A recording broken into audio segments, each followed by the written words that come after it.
Hey, what's up? This is Diesel, and today I'm going to talk about so far. There's still one more year left, so anything could happen, especially with the rumor signing of one of these wrestlers in particular. So maybe it could happen this year, next year. But top 10 dream matches of the 2010s so far, this decade. One more year and the decade's close. Yeah, man, there's still some big dream match that never happened. Maybe it could happen if something came out of retirement. Maybe it could happen if somebody else runs the company. But a lot of these I don't really see happening no time soon, if not at all. We start off with an honorary mention with John Cena versus Okada, Mr. Japan versus Mr. WWE. Two great workers, two top guys, win all the time and stuff. And I do think it's going to be an awesome match. Top guy versus top guy. Some people will have it higher, but hey, I understand people have their reasons. But now the honorary mentions out of the way, let's go on to the top 10s. I also want to give a little credit, saying this video is kind of inspired by the whole dream matches thing Lunge was talking about yesterday. And I thought to myself, you know what? I've had this list in my computer for a very, very, very long time. So let's get on with it. Let's do this. Coming in at number 10, Brock Lesnar versus Bobby Lashley. This is just the 2000s. Brock Lesnar left, and Lashley is considered like the black Brock Lesnar, the worst to 2014 to 15. They're both the world champions of their respective brands and dominating shit. So yeah, this big dream match, one of the biggest of this decade. Could it happen? It might, because rumor has it Lashley signed a WWE this year, and he might be back. Who knows? Maybe the night after WrestleMania, I can see it happening. He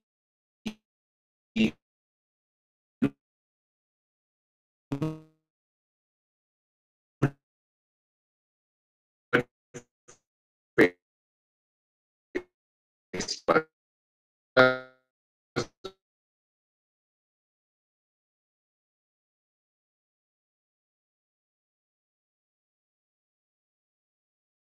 I'm really, really trying to think who else will Brock Lesnar face SummerSlam? Who else is left? I don't know. I mean, yeah, he faced AJ already. We needed for options, Finn Balor, Nakamura. I don't see Brian coming out and facing him. He already faced Joe. He already faced Braun Strowman. But there's not much options out there. So I think Bobby Lashley and Brock Lesnar might face a SummerSlam, because I really don't see who else there is. I really don't. Coming in number 9, the Shield versus the Bullet Club. The two biggest staples of the 2010s, no questions asked. We kind of almost got this with the Balor Club finally debuting, but the problem is Dean Ambrose wasn't there. And I'm not counting Jason Jordan. Nope. Don't want to hear it. Not counting it, not counting it, not counting it, not counting it. Nope, that does not count at all.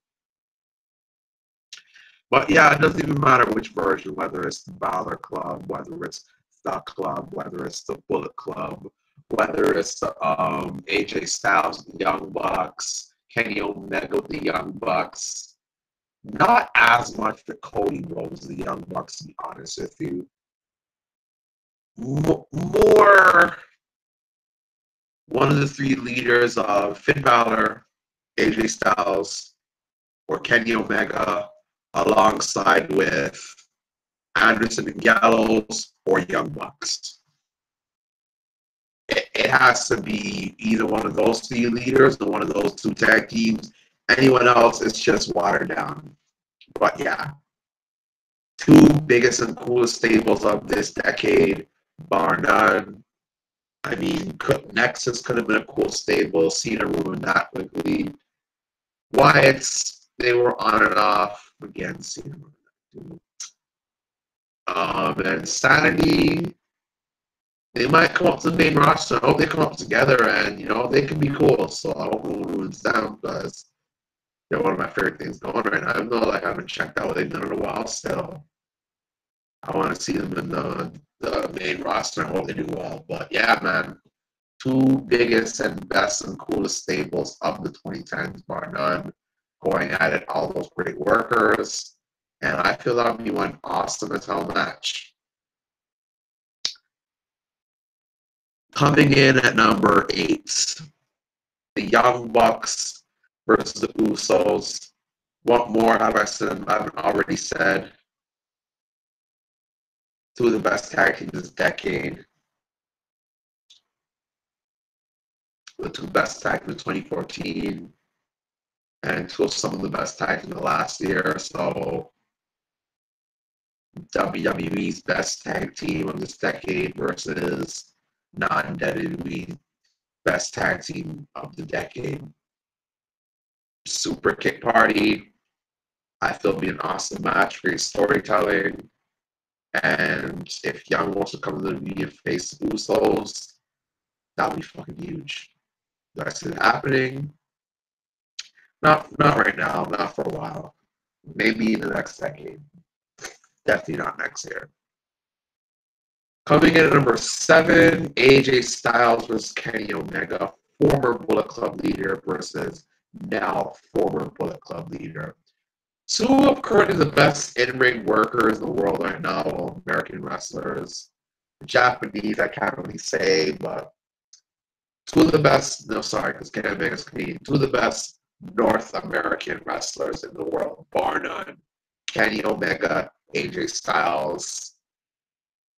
If it ain't going to be a 5-star, it's going to be a 4.5-star awesome match for sure. I mean, Kenny Omega and AJ Styles could have great matches in their sleep. And plus, too, I really feel there would be a great story to tell. It really would. Coming in at number 6, AJ Styles versus Shawn Michaels. I remember last year, so much people thought this match was going to happen. There was that custom Royal Rumble poster with Shawn versus AJ face to face. AJ and Shawn had the round table with Kevin Nash, Table 3, talking about what if they had a match together. So you could tell that Shawn might have had the tad bit itch to come back and face AJ. Worst two in Texas. But you could tell that Shawn's like, no, I'm sorry, I have to take my guns. But I just see with Shawn that he says to himself, if I can come back and face one guy, it would be AJ. And do I think Shawn versus AJ today can pull off a 5-star match? Hell fucking yes. Hell yes. I swear to God, Shawn Michaels keeps himself in shape for that just in case one day I change my mind shape. I swear. Now on to top 5. And you're going to notice it'll be with a similar name here. You'll see the pattern. But hey, there's a reason because let's find out. Coming in number 5, Daniel Bryan versus Nakamura. Everybody wanted to see this match back in 2015. They're both IC champions. The reason why Nakamura came to WWE is because he wanted to face Daniel Bryan. And, I'm not saying that I want this match to happen. I'm advocating for it to happen. But just what if that slight fantasy, okay, do I think Nakamura's going to be champion? I think it's going to happen. But just what if general manager Daniel Bryan just comes out just one more match Nakamura? That is going to happen? No, under the day. I want Bryan to be safe. Nakamura, if he kicks him on, another concussion because Nakamura, those kicks, he can kick the chin. As a matter of fact, he can kick the lights out of you. That's what he can kick. But yeah, man, sucks that Nakamura came to the V to find out Brian retired. So it's almost like he came for nothing. But you know what? Can't say it for nothing no more because now he won the Royal Rumble and he's going to face AJ Styles at WrestleMania. So at the end of the day, it was still worth it.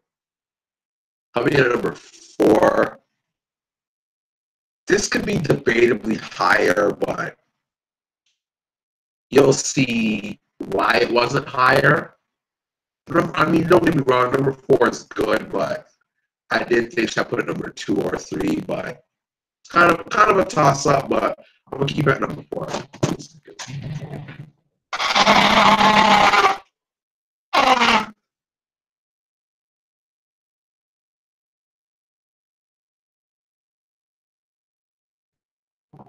Excuse me, guys. Little runny nose, whole time happens. Anywho, number 4, Daniel Bryan versus Brock Lesnar, the main event we should have gotten at WrestleMania 31. Bryan, Brock, David versus Goliath, the perfect underdog, small babyface versus the monster heel. It was just too perfect that we didn't want to give it to us. And Roman Reigns never recovered since. Got booed for it.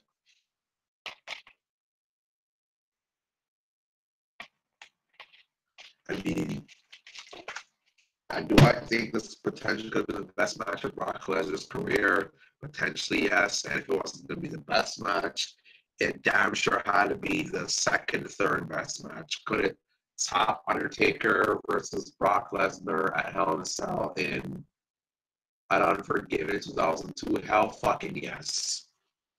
Hell fucking yes. The only way I think the match could disappoint if something happens to Bryan where Lesnar hits him too hard, but end of the day, he fucking had a match with CM Punk. CM Punk when he was having those matches with Ryback took years off his life. But when he faced Lesnar, he was all fine and gave Lesnar the best match of his career. So I could see the same thing with Daniel Bryan.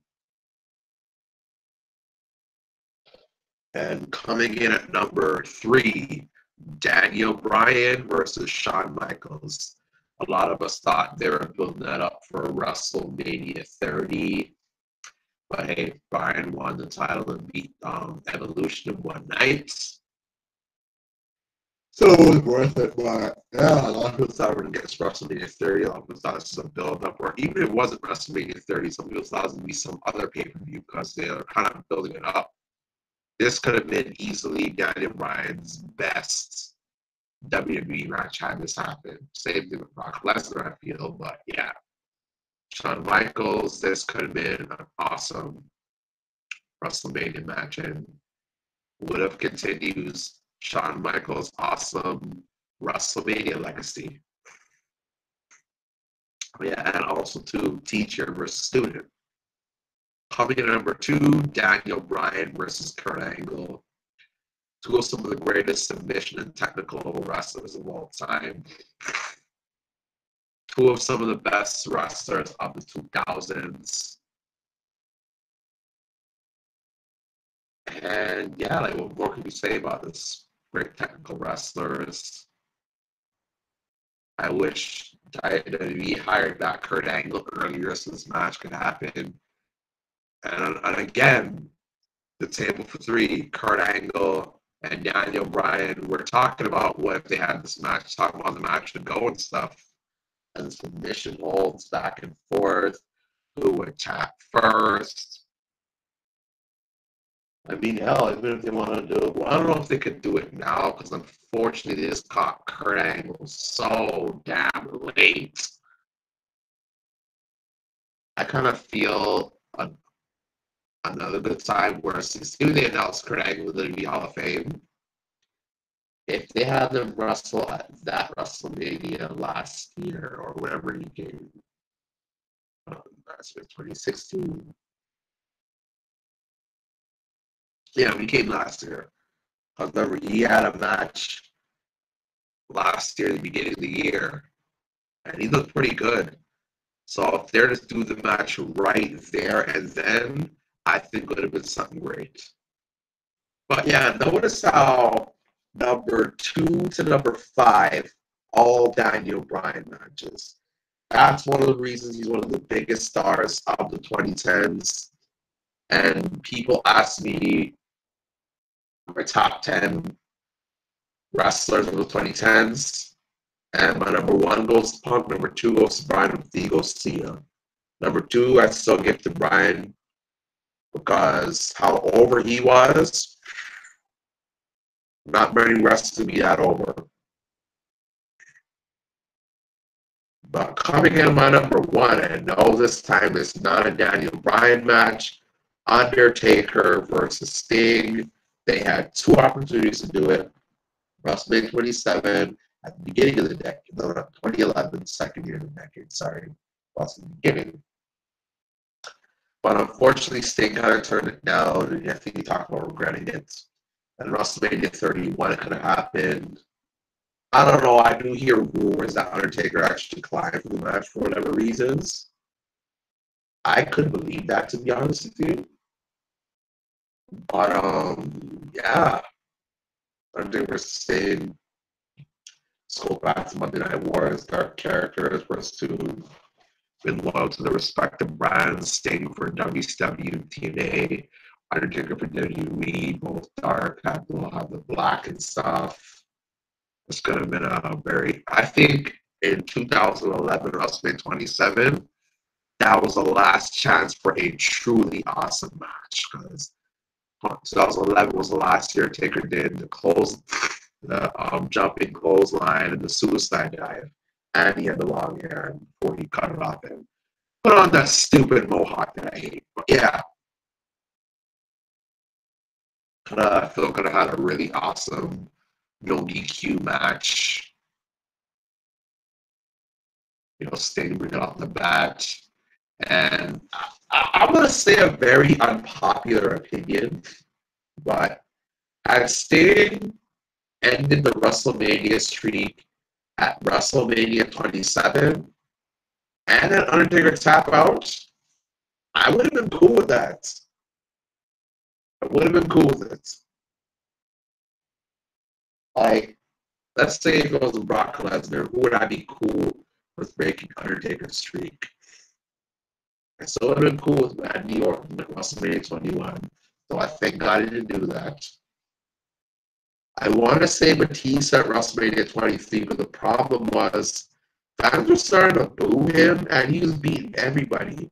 And 2007, nobody was more over than probably Undertaker. And worse, this was WrestleMania, so fans were kind of booing Batista, Undertaker. So nope, not Batista. 24, nope. Shawn Michaels, no, I don't. Triple H, nope. CM Punk, if they did the storyline better, I'd have been cool with that. And another guy I wouldn't mind seeing on the street, Bray Wyatt, if they booked him correctly and not have him lose the way he did.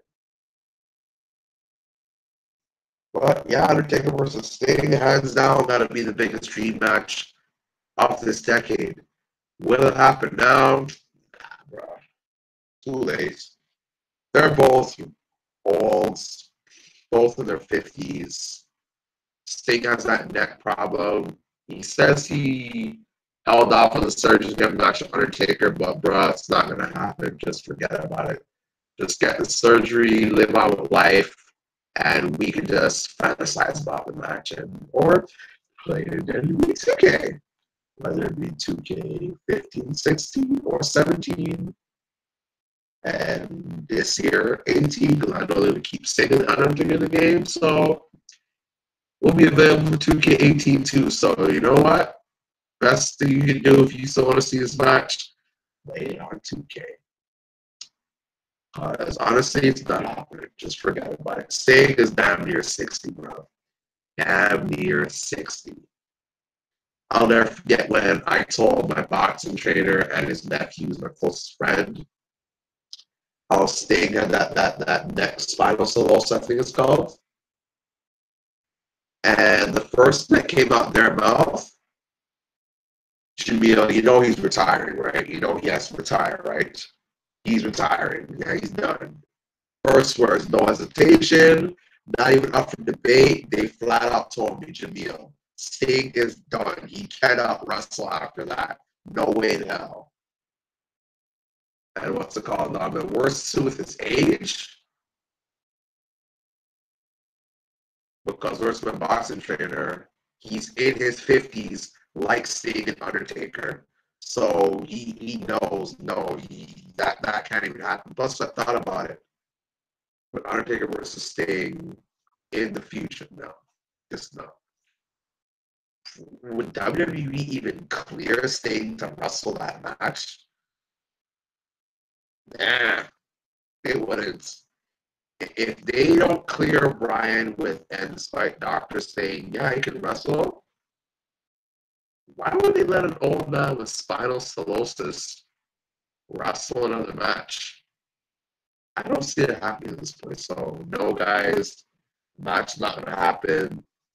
The boat was there twice, 27 and 31. Maybe, you know what? I do think there's a chance at 32. I'd say not that hurt. But to be honest with you, it really seemed like WWE was not going in that direction, to be really honest with you. Because that's the thing about it. I do think Shane would have came back. And I could see WWE be like, okay, so they're going to face Bray Wyatt. So it could have been good for 32 because Undertaker was still kind of good during that time period and it looked too old. But still, it looks like they weren't going in that direction. And plus, the original plan was to face Stina. So I wouldn't mind if you're to face Kurt Angle at that WrestleMania, but not to complain about it. Not complaining. But yeah, Undertaker versus Sting, biggest dream match of the 2010s. And you guys tell me, what are some of your big dream matches for this decade? So no, not the 2000s, so no 2009 stuff, 2010 to 2018 so far. Still one more year to go, who knows? Some big stars to be created in 2019. Things could happen overnight. So who knows? Maybe in the future, one, two of these matches will happen. And I may have to update this list. Remember, Daniel Bryan wants to come back, so who knows? If he doesn't wrestle WWE and he goes to Japan, he may very well go face Kenny Omega. And yeah, let me know what other matches I missed. I know there's a couple of WWE versus Japan matches that I'm not fully aware of. I think one guy named Tanahashi, correct me if I'm wrong, but I did see a few dream matches with him. So yeah, you guys let me know what are some big dream matches of the 2010s that you feel deserve to be on your top 10. Let me know. Even some of those Japan names, let me know. Comment, subscribe, and yeah, give me your feedback, guys. I love feedback. I love comments. I really do. Give it some.